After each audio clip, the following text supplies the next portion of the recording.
안녕하세요. 결혼 생활 1년 반 만에 결국 이혼을 하게 된 올해 30살 여자입니다. 이혼하고 난 지금도 남편의 속내를 도무지 이해할 수가 없어요. 제가 친정어머니가 시어머니보다 모든 방면에서 뛰어나고 시어머니가 우리 친정어머니한테는 비교할 상대도 안 된다고 무시했던 적이 있던 것도 아닙니다. 그런데 왜 자꾸 지 혼자 시어머니와 친정어머니를 두고 그렇게 라이벌 관계를 만들어대는지 그 이유를 도무지 알 수가 없었어요. 심지어 시어머니는 그런 데에는 별로 관심도 없으셨거든요. 그냥 아들 잘 되길 바라시는 평범하게 좋은 시어머니세요. 아니, 그런 분이시라고 생각했었지요. 그런데 왜 자꾸 시어머니는 가만히 있는데 왜 시어머니와 친정어머니 중 누가 더 나은지, 누가 더 잘하는지, 누가 더 좋은 인생을 살았는지 그런 걸 기준을 만들어서 판단하고 정하려고 하는 건지. 겪어보지 못하신 분들은 이게 얼마나 스트레스인지 모르실 거예요. 애초에 시어머니와 친정어머니 두 분이 서로 살아온 삶부터가 다르시거든요. 저희 친정어머니는 제가 졸업하고 취직하자마자 그만두긴 했지만 쭉 직장 생활을 하셨고 시어머니는 평생을 전업주부로 살아오셨어요. 친정어머니가 직장 생활을 하신 만큼 어떤 부분에서는 시어머니보다 더 아는 바가 많고 반대로 시어머니 또한 전업주부 생활을 하시면서 어떤 부분에서 저희 친정어머니보다 훨씬 아는 바가 많은 게 있을 텐데 남편은 굳이 제 입에서 시어머니가 친정어머니보다 더 대단하다는 말을 듣고 싶었나 봐요. 원하는 대답 골라서 해주는 게 어려운 건 아니지만 저 역시 아닌 사실을 두고 친정어머니를 깎아내리면서까지 남편 기분 하나 좋으라고 시어머니를 추켜 세워줄 생각은 없었습니다. 물론 저희 집이 시댁과 비교했을 때 조금 여유가 있는 편이긴 해요. 그런데 그건 친정어머니가 직장 생활을 하셨다고 집에 돈이 더 많은 게 아니고 애초에 할아버지 때부터 형편이 여유로웠던 거였거든요. 만약 자격지심이 문제였다면 자격지심을 느껴도 그건 시어머니가 저희 친정어머니에게 느끼셔야 하는 부분 아니겠나요? 그런데 세상에 제가 태어나서 대리효도에 대한 이야기는 몇 번이고 들어봤어도 대리 자격지심은 제 인생에서 듣도 보도 못한 경우라서 아직도 남편하고의 결혼 생활을 되새겨보면 도무지 이해가 가질 않고 황당한 일투성이에요. 그리고 무엇보다 그럴 거였으면 차라리 결혼 전부터 그랬어야지. 왜 결혼하자마자 돌변해서 저러는 건지. 정말 남편 덕분에 팔자에도 없는 이혼까지 해보고 열받는 일투성이입니다. 남편하고는 3년 연애하고 결혼을 했어요. 말씀드렸다시피 연애하는 동안 두 사람 사이에 있어서 남편이 단 한 번도 시어머니 이야기를 꺼내면서 친정어머니와 비교했던 적 단 한 번도 없어요. 남편이 저한테 왜 그러는 건지 직접적으로 이유를 말해준 적도 없습니다. 하지만 갑자기 사람이 다른 사람이 될 만큼 돌변한 건 나름의 계기가 있겠거니 생각했어요. 그래서 제 나름대로 지난 날을 되짚어보다가 남편이 저것 때문에 그러는 거구나 하고 결론을 내렸던 일이 하나 있습니다. 때는 저희가 신혼여행을 다녀오자마자 양가에 인사드리러 다녀왔을 때였어요. 친정 먼저 다녀오고 다음날 시댁에 다녀왔거든요. 시댁을 우습게 여겨서 그런 게 아니고 친정이 거리가 더 가까웠기 때문에 그랬던 거였고 제가 시댁 먼저 가자는 거 남편이 가까운 친정부터 다녀오자고 해서 친정에를 먼저 다녀온 거기 때문에 신혼여행 다녀와서 친정 먼저 간 게 계기가 된 건 절대 아니었습니다. 다만 친정에서 있던 일이 발단이 되었을 수도 있다고 결론을 내리게 되었죠. 그날 친정어머니께서 저희를 따로 방으로 불러내시더니 저희한테 결혼 선물이라며 꽤나 큰 돈을 주셨거든요. 그간 저희 어머니께서 직장 생활하시면서 언젠가 제가 시집 가게 되면 주겠다고 저 어릴 때부터 조금씩 당신 용돈 아껴서 모아온 돈이었어요. 하지만 그 돈을 모아온 세월이 자그만치 25년 가까이 되었다 보니 금액이 상당했습니다. 매달 10만 원씩은 그냥 기본으로 모으셨고 중간중간 여유가 있거나 남는 돈이 생기면 남는 대로 그대로 통장에 넣으셨다고 해요. 그리고 그 돈이 어느 정도 목돈이 되었을 때는 이 적금, 저 적금 갈아타면서 이자 수익도 내셨고 잠깐 큰맘 먹고 시작했던 단기 투자로도 재미를 보셔서 그걸 다 모아놓고 보니 액수가 상당했어요. 자그만치 6천이나 되었거든요. 그걸 굳이 결혼하고 나서 주신 데에도 이유가 다 있어요. 저랑 남편이 반반 결혼을 했기 때문입니다. 반반 결혼을 하면서 양가 부모님 지원도 1억씩 받아서 결혼했어요. 원래 친정어머니가 따로 모아두셨던 그 돈으로 저한테 지원해줬을 1억의 보태도 아무런 문제가 없는 상황이었지만 친정어머니는 그렇게 줄 게 아니고 저한테 따로 이 돈을 주고 싶으셨답니다. 애초에 처음부터 친정아버지도 모르게 해서 모아오셨던 돈이라 어떻게든 개인적으로 저한테 전달해주고 싶으셨대요. 그런데 그렇다고 결혼하기 전에 그 돈을 주자니 반반 결혼하기로 했는데 괜히 시댁에 쓸데없는 부담을 주는 건 아닌 건가 싶기도 하셨대요. 그도 그럴 게 양가에서 1억씩 지원해주기로 했던 게 시어머니께서 당장 형편에 해줄 수 있는 최대한이라며 1억을 먼저 말씀하셨기 때문이에요. 괜히 이야기되었던 1억에 친정어머니가 독단으로 6천을 얹어줬다가 괜히 시댁에 안 해도 되는 부담을 주는 걸 수도 있지 않겠냐는 게 저희 어머니 결론이셨죠. 그래서 그 돈을 저희 결혼식 마치고 나서 공개하고 저한테 주셨던 거예요. 그때야 생각지도 못한 큰 돈을 주신다니 그저 감사한 마음으로 그 돈을 받았는데 시간이 지나 생각해보니 남편 입장에서는 그게 기분이 나빴었나 싶었어요. 친정 다녀오고 시댁에 다녀왔을 때 시어머니는 저희한테 따로 해주신 게 없었거든요. 시어머니가 저희한테 뭐 돈을 해줘야 된다는 법이 있는 것도 아니고 저는 아무래도 상관없었거든요. 그런데 남편은 그게 아니었나 봐요. 그리고 그걸 시작으로 남편의 대리 자격지심이 생겨나게 된 게 아닐까 싶습니다. 연애하면서 평생 한 번도 한 적 없던 친정어머니와 시어머니 비교를 그때부터 시작했으니까요. 이것 또한 말씀드렸다시피 저 혼자만의 생각이에요. 남편이 직접적으로 왜 그렇게 시어머니와 친정어머니를 비교했는지 직접적으로 이야기를 해준 적이 없었으니까요. 남편 나름대로 다른 이유가 있었을 수도 있고 제가 오해한 걸 수도 있지요. 아무튼 그날 이후로 남편이 사사건건 친정어머니가 뭐만 하셨다는 말만 들으면 시어머니도 사실 이랬다 저랬다 하면서 시어머니 또한 친정어머니 못지않으신 분이고 대단하신 분이라는 걸 저한테 강제적으로 주입하듯이 이야기를 하곤 했습니다. 하지만 제가 4~5살 먹은 애도 아니고 오히려 저렇게 강제적으로 시어머니가 더 낫다는 대답을 유도하기 시작하니 반발심만 더 생기더라고요. 제 입에서 무슨 대답을 듣고 싶은지 뻔히 보이긴 하지만 너무 뻔히 보이면 일부러 듣고 싶은 그 대답을 안 해주는 심술 같은 거 있잖아요. 남편이 어느 식으로 어떻게 했는지 예를 들어볼게요. 정말이지 이걸 말로 설명하고 있는 게 참 우스울 만큼 유치하기 짝이 없어서 웃음도 나오질 않네요. 이를테면 친정어머니가 주변에 알고 지내시는 분들하고 기차 타고 경주를 다녀오셨다고 한다면 남편은 그걸 말 그대로 장모님이 친한 분들하고 경주에 놀러 갔다 오셨구나 이렇게 받아들이는 게 아니라 시어머니는 얼마 전에 제주도를 다녀오셨다는 식이었어요. 그러니까 자기 딴에는 친정어머니가 기차를 타고 경주를 놀러 갔다면 시어머니는 더 비싼 비행기 타고 더 비용 많이 드는 제주도에 놀러 다녀오셨다는 말을 하고 싶었던 거죠. 너무 많아서 하나씩 다 말하자면 하루로는 끝이 안 날 것 같으니 하나만 더 말해볼게요. 언젠가 주말에 제가 친정어머니께 잠깐 전화 한 통 드렸을 때 일이에요. 주말이라 심심하기도 했고 친정어머니는 뭐하고 계시려나 싶어서 안부 인사나 드리고 겸사겸사 수다나 좀 떨려고 전화를 했던 거거든요. 그런데 친정어머니가 친구분하고 스크린을 치러 가는 길이라시며 나중에 통화하자시길래 알겠다 말하고 스크린 재밌게 잘 치시라 한마디 하고는 전화를 끊었습니다. 그런데 옆에서 남편이 제가 통화하는 걸 듣고는 장모님은 스크린을 치러 다니시냐 하더니 난데없이 시어머니가 저희 결혼도 하기 몇 달 전에 아는 분들하고 필드 나갔다 온 이야기를 꺼내는 겁니다. 그러면서 어디서 주워들었는지 장모님은 언제 머리를 올리셨냐 묻고는 스크린에서 백날 잘 쳐봐야 필드 나가면 아무 소용도 없다고. 필드는 잔디가 어쩌고 바람이 어쩌고 하면서 혼자 떠벌거리기 시작하더라고요. 거기다 대고 마치 어린애들이 우리 집 송아지는 금송아지다 하면서 싸우는 것 마냥 친정아버지가 회원권을 가지고 계셔서 한 달에 한 번은 필드를 다녀오시고 계신다느니 그런 말까지는 할 것도 없겠다 싶어서 일부러 아무 말 않긴 했지만 그런 식으로 친정어머니가 하나를 하셨다면 시어머니는 열을 하셨다는 식으로 받아치는 게 일상이었습니다.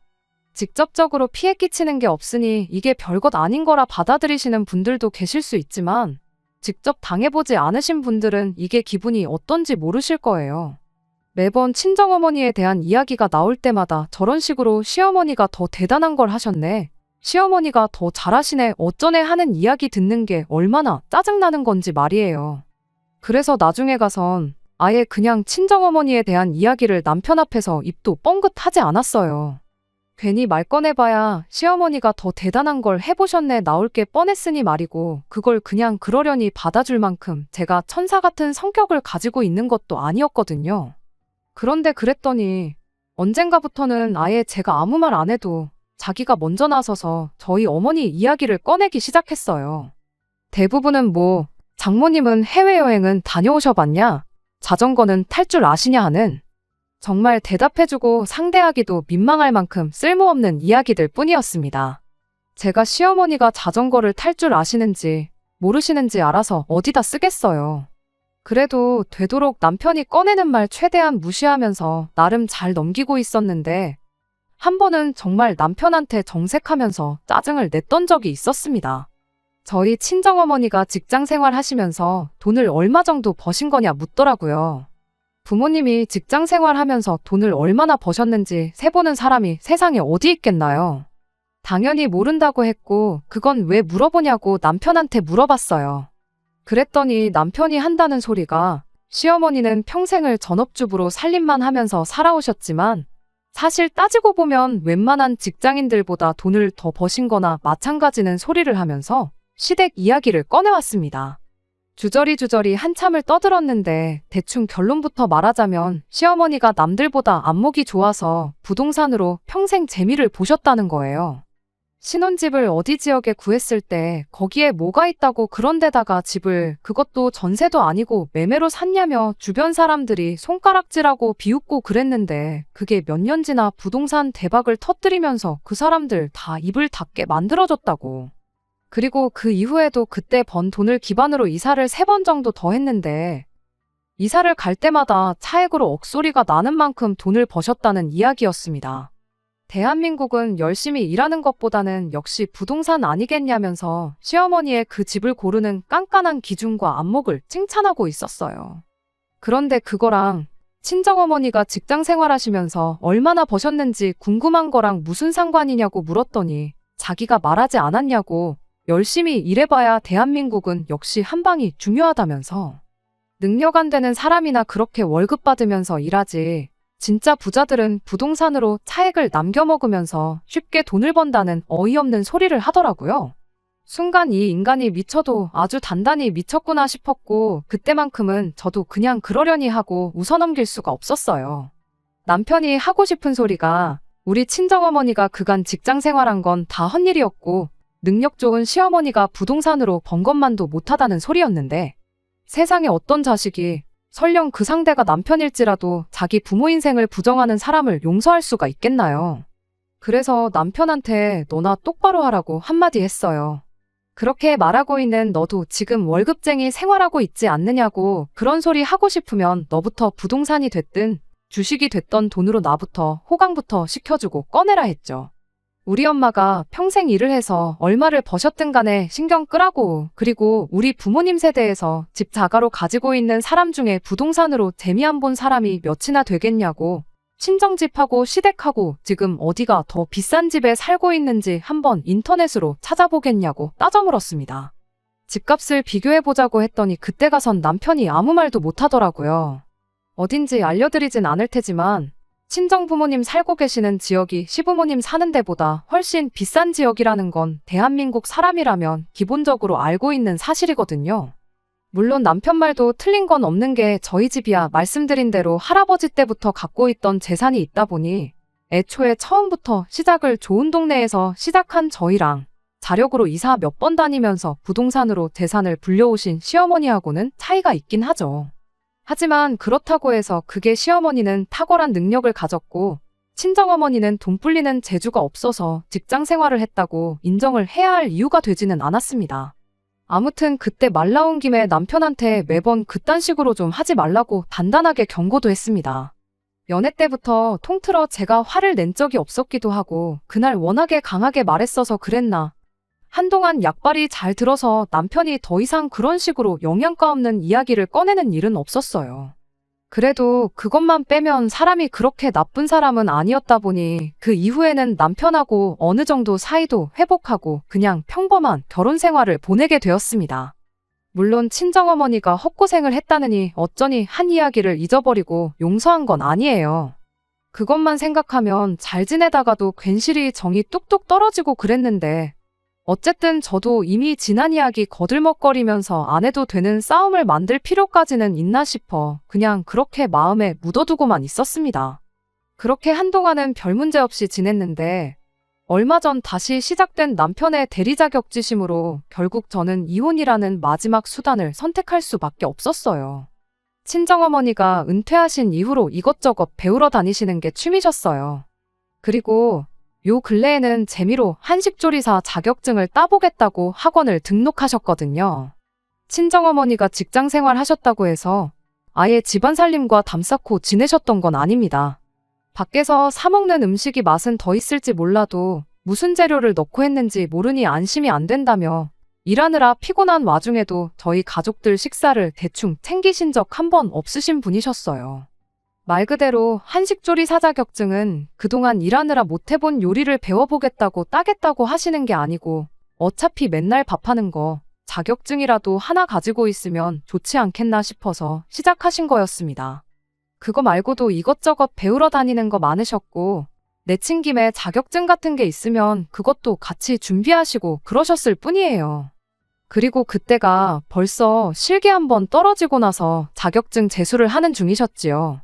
아무튼 그렇게 실기 시험을 다시 준비하기 시작하면서 이번에는 꼭 붙고 말겠다고 실기 시험 문제인 음식들을 집에서 연습하고는 하셨는데 언젠가부터 연습하다가 음식이 많이 나오면 그걸 저희 집에 가져다 주시기 시작했어요. 아버지는 맨날 같은 종류 음식을 번갈아 가면서 먹으니 질려서 못 드시겠다고 하시고 그리고 평소에 엄마가 해주는 집밥보다 맛도 별로 없는 것 같아서 잘 안 드신다고 그렇다고 버리자니 아까워서 저라도 생각 있으면 먹으라고 가져다 주시기 시작한 거였죠. 어떤 건 평소에 어머니가 해주던 것보다 맛있는 것도 있고 어떤 건 더 별로인 것도 있고 그렇더라고요. 시험 문제로 나오는 음식이 30가지인가 정도 되고 그중에 무작위로 2가지 음식을 준비해야 하는 걸로 알고 있었거든요. 평가 기준도 음식의 간을 얼마나 잘해서 얼마나 맛있게 만들었는지가 아니라 정확한 재료를 손질하는 방법이나 크기까지 얼마나 요구하는 대로 정확하게 만들었는지를 평가하는 시험이래요. 그래서 평생 살림만 해온 분들도 오히려 손에 익은 버릇 때문에 합격하기 쉬운 자격증이 아니라는 소리를 들었습니다. 아무튼 그렇게 친정어머니께서 음식을 가져다 주시니 제 입장에서는 여러모로 편한 게 많았어요. 음식의 맛을 떠나서 괜히 식사 준비한다고 이것저것 준비하고 할 필요도 없었고 퇴근하자마자 어머니가 가져다 주신 음식으로 식사 뚝딱 해치우고 그대로 쉴 수 있다는 게 너무 편하고 좋았죠.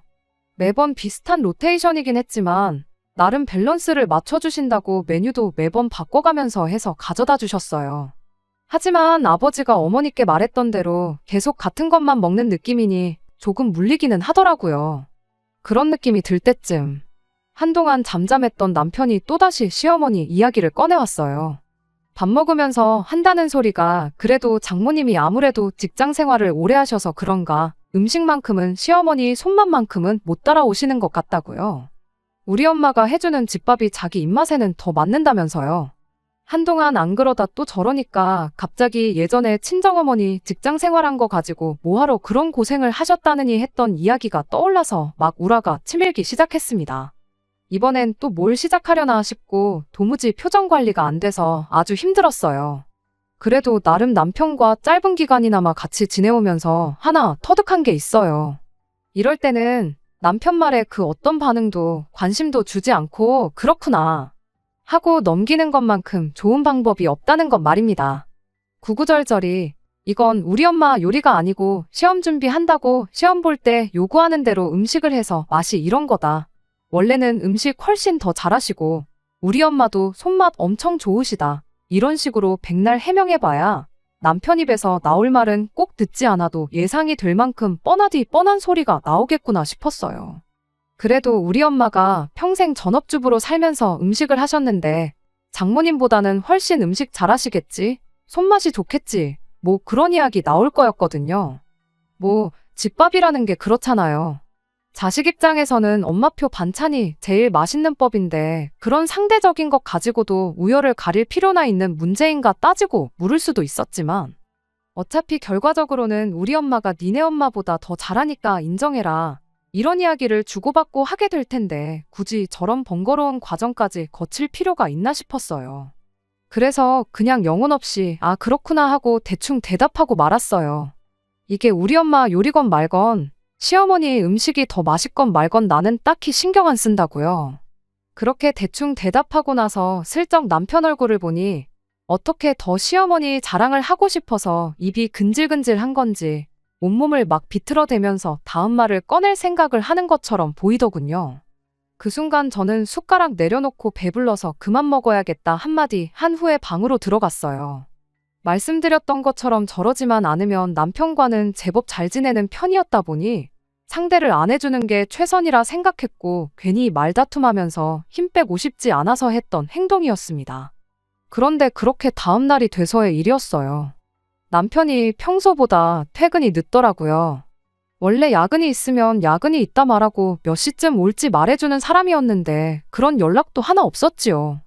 그렇게 남편은 1시간 반 정도 더 지나서 집에 들어왔는데 빈손이 아니라 장바구니를 양손에 들고는 낑낑거리면서 집에 돌아왔습니다. 이게 다 뭐냐고 했더니 당신도 우리 엄마가 한 집밥 맛 좀 봤으면 좋겠어서 시댁 가서 반찬 좀 얻어왔다고 하더라고요. 그러면서 장바구니에서 가지고 온 걸 하나씩 꺼내는데 정말 반찬들이 끝도 없이 나오더라고요. 각종 나물에 마른 반찬들에 국도 2종류에 소불고기랑 돼지불고기까지 아주 종류별로 생각할 수 있는 모든 음식이 다 나온 것 같아요. 누가 봐도 반찬 좀 얻어왔다고 하기엔 가짓수가 너무 많은 게 누가 봐도 시댁에 있는 남는 반찬을 얻어온 게 아니고 전날부터 시어머니 닭달에서 종류별로 반찬이란 반찬은 다 해다 달라고 한 것처럼 보였습니다. 왜 반찬통에 담겨있는 때깔만 봐도 그 반찬이 오늘 한 건지 해놓은 지 며칠 정도 된 건지 딱 봐도 다 티가 나잖아요. 반찬통 뚜껑은 어떻게 닫으셨나 싶을 정도로 꽉꽉 눌러 담아준 걸 보니 별 쓸데없는 남편 자기만족 때문에 아침이 아니라 이른 새벽부터 일어나셔서 저녁 시간 남편이 퇴근해서 시댁에 도착 때까지 아들 먹일 반찬 준비하시면서 고생하셨을 시어머니 생각하니까 감사하기도 했지만 한편으로는 남편 쓸데없는 고집 때문에 하루 제대로 허리 한번 못 쳐고 못하고 고생만 죽어라고 하셨겠구나 싶어서 제 마음이 다 아플 정도였습니다. 그날도 역시 친정어머니께서 연습하신 음식들을 가져다 주시긴 했지만 시어머니가 고생하셨는데 안 먹을 수가 없어서 시어머니가 해다 주신 음식으로 저녁 식사를 했어요. 다른 것보다 밥 먹는 내내 남편이 이것도 맛있지, 저것도 맛있지 하고 귀찮게 물어보는 것 때문에 체할 뻔했네요. 남편 말대로 시어머니 음식 솜씨는 좋았어요. 몇 가지는 친정어머니가 해주시는 것보다 맛있었는데 그렇다고 해서 전부 다 맛있는 건 아니었습니다. 어차피 입맛이 상대적인 거니 그런 건 별로 중요한 게 아니라 생각했는데 남편은 기어이 제 입에서 시어머니표 반찬이 친정어머니가 해다 주시는 것보다 더 맛있다는 말을 듣고 싶었나 봐요. 그래서 한번 그냥 눈 딱 감고 그렇게 말해줬어요. 그렇게 말해주면 적어도 앞으로 친정어머니가 해다 주는 음식 먹을 때마다 시어머니가 더 솜씨가 좋다느니 손맛이 끝내주신다느니 하는 이야기 들을 일은 없겠다고 생각했거든요. 친정어머니한테도 전화드려서 한동안은 시댁에서 보내준 밥을 먹어야 할 것 같으니 음식한 거 안 보내주셔도 된다고 했습니다.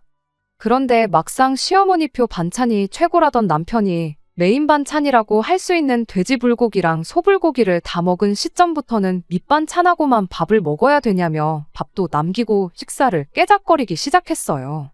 그렇다고 저 혼자 그 많은 반찬들을 다 먹을 수가 없다 보니 하는 수 없이 친정어머니한테 다시 연락드려서 늘 해다 주시던 전이랑 구이 같은 거는 다시 보내달라고 부탁드렸죠. 그렇게 3일인가 친정어머니께서 계속해서 음식을 더 해다 주셨고 그나마 고기 반찬이 생기니 남편이 그제서야 밥을 제대로 먹기 시작했어요. 문제는 여전히 밑반찬은 몇 번 깨작거리고 고기 반찬 위주로만 식사를 했다는 겁니다. 결국 나중에 가서는 나물 반찬만 잔뜩 남게 되었어요. 그리고 친정어머니가 보내주던 고기 반찬도 끊기게 되었죠. 친정어머니가 시험일자가 다가옴에 따라서 이제 손에 익은 거 말고 손에 안 익는 음식들을 연습해야겠다시며 비빔밥이며 그런 걸 연습하셨거든요. 그래도 시어머니가 고생해서 해다 주신 반찬인데 이미 저희 집 냉장고에 들어온 지 열흘이 가까워지는 시점에 어떻게든 남아있는 나물 반찬을 처리해야 한다는 생각밖에 없었어요. 상해서 버리는 건 힘들게 음식을 해다 주신 시어머니에 대한 예의가 아니라고 생각했거든요. 그러다 갑자기 번뜩하고 좋은 생각이 난 거예요. 친정어머니한테 그럴 게 아니고 비빔밥 연습하신 거 있으면 그것 좀 가져다 달라고 부탁을 드렸어요. 왜 저희 집도 어머니가 항상 나물 반찬 이것저것 하시고 나서 얼마 안 남으면 그거 양푼이에 고추장 크게 한 숟가락 넣고 계란 후라이해서 비벼서 먹고 그랬거든요. 그렇게 하면 평소 먹는 것보다 나물도 훨씬 더 많이 먹고 그랬으니 남은 나물 반찬 처리하는데 그거만한 게 없겠구나 싶었습니다.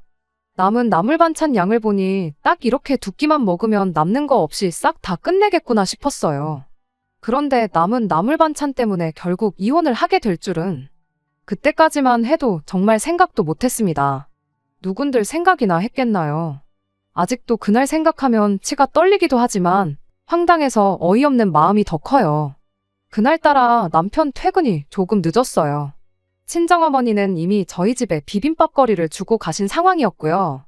저 혼자 먼저 먹을까 하다가 남편이 혼자서 밥 먹는 걸 싫어하는 편이라 괜히 안 먹는다고 나오면 괜히 나물 반찬이 애매하게 남아버릴 것 같아서 남편 퇴근하기를 기다렸죠.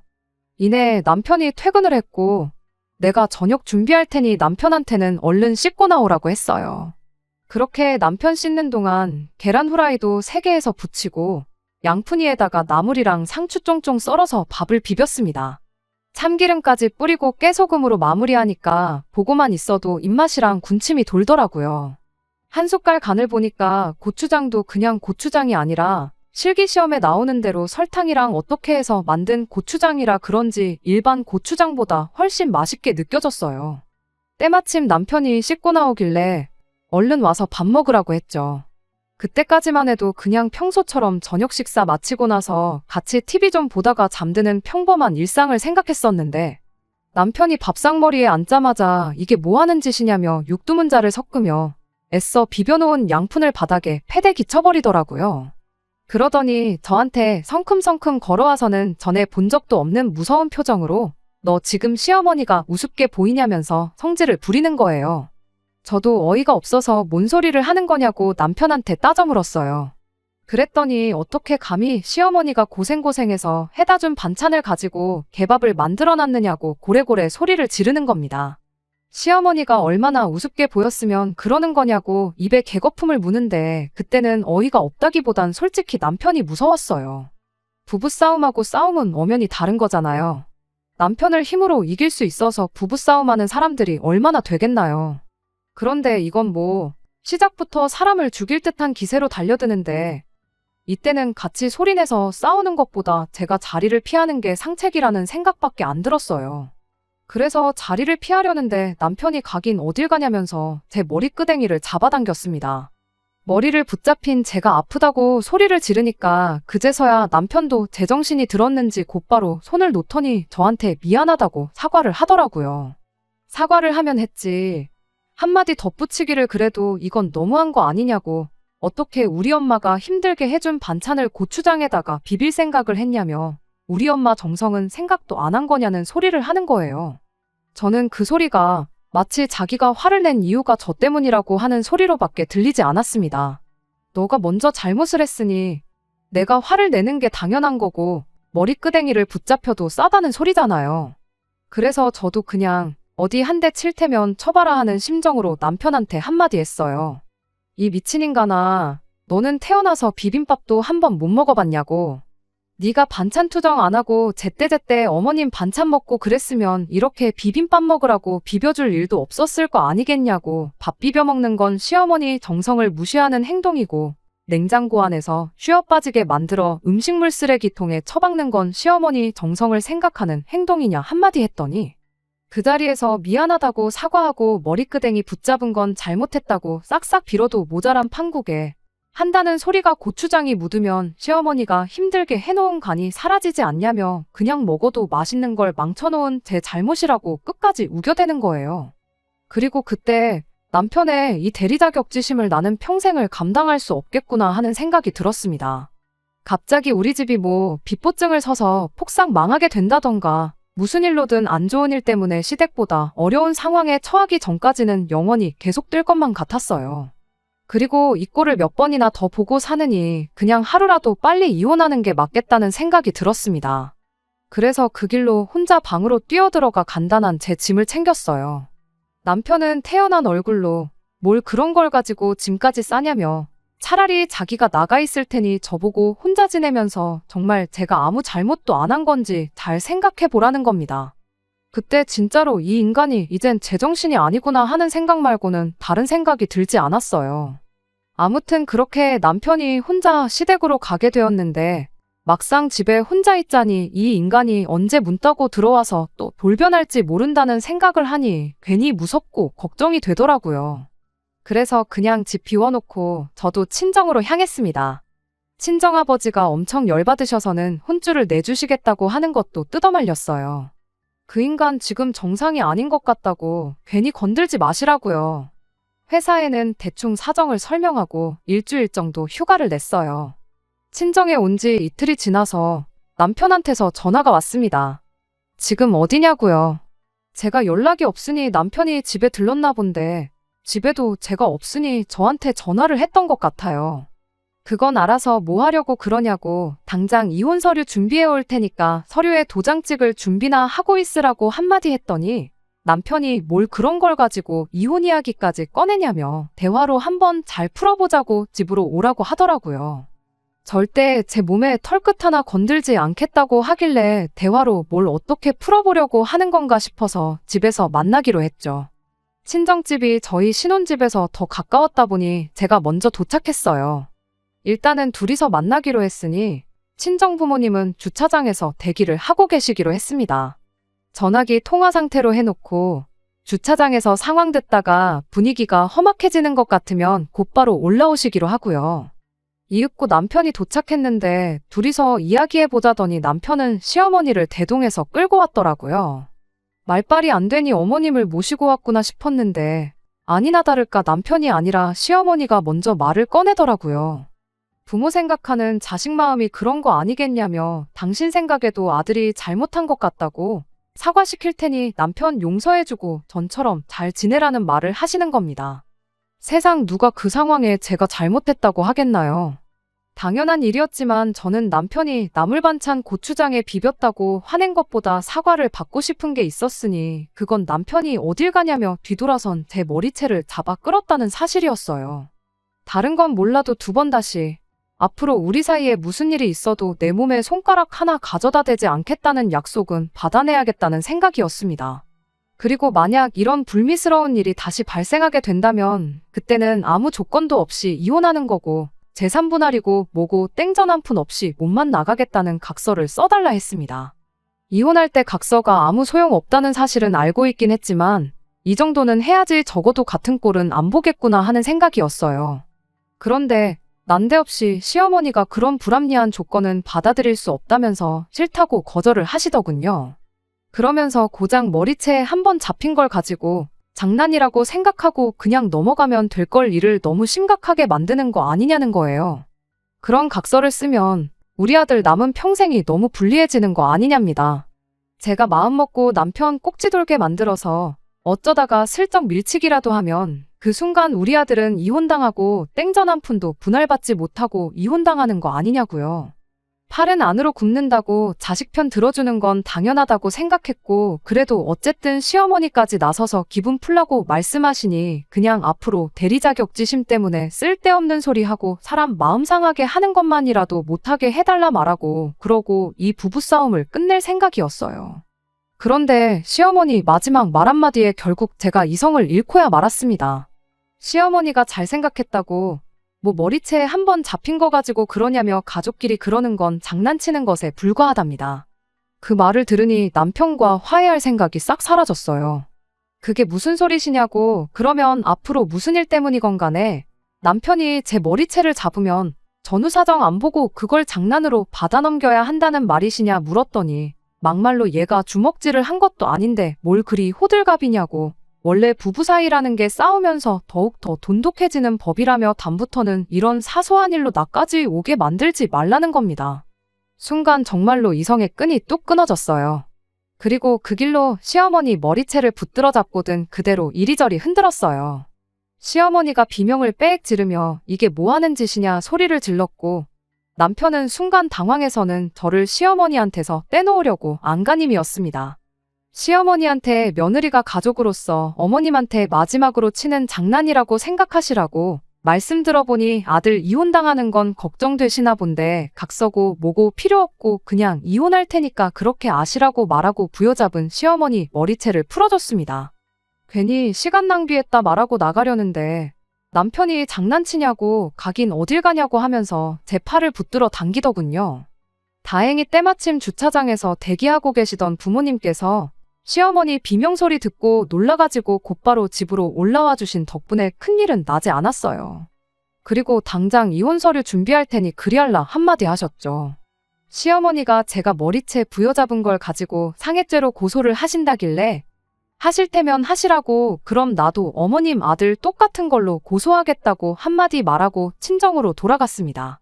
설마 제가 진짜로 고소를 할 거라 생각했는지 시어머니는 별다른 액션이 없으셨고 그렇게 별탈 없이 이혼하게 되었어요. 반반 결혼했다 보니 재산 분할하는 것도 별달리 어려울 것 없었고 친정어머니가 주신 통장은 친정어머니 통장 그대로 보관하고 있었다 보니 그것 또한 문제가 되지 않았네요. 사실 남편하고 그런 일이 있은 직후에 친정에 머물며 그래도 진짜 이혼까지 해야 하는 건가 걱정했는데 막상 이혼하니까 별거 없고 마음만 후련해졌어요. 평생 남편이 시어머니에 대한 자격지심 때문에 헛소리 하는 거 듣는 거보다야 평생 혼자 지내는 게 오히려 더 나은 것 같습니다. 하나 아쉬운 게 있다면 내 머리채 붙잡은 본인인 남편 머리카락 한 올도 못 뜯어놓고 나온 거 그거 말고는 없네요. 정말 대리 자격지심보다는 차라리 대리 효도를 강요하는 게 100번 1000번 나았을 것 같아요. 만에 하나 남편이 다른 사람을 만나 결혼을 한다면 다른 건 몰라도 새 장모님 되실 분이 대놓고 시어머니보다 못한 분으로 찾으라고 안 그러면 또 이혼당할 거라고 충고 한마디 해주고 싶네요.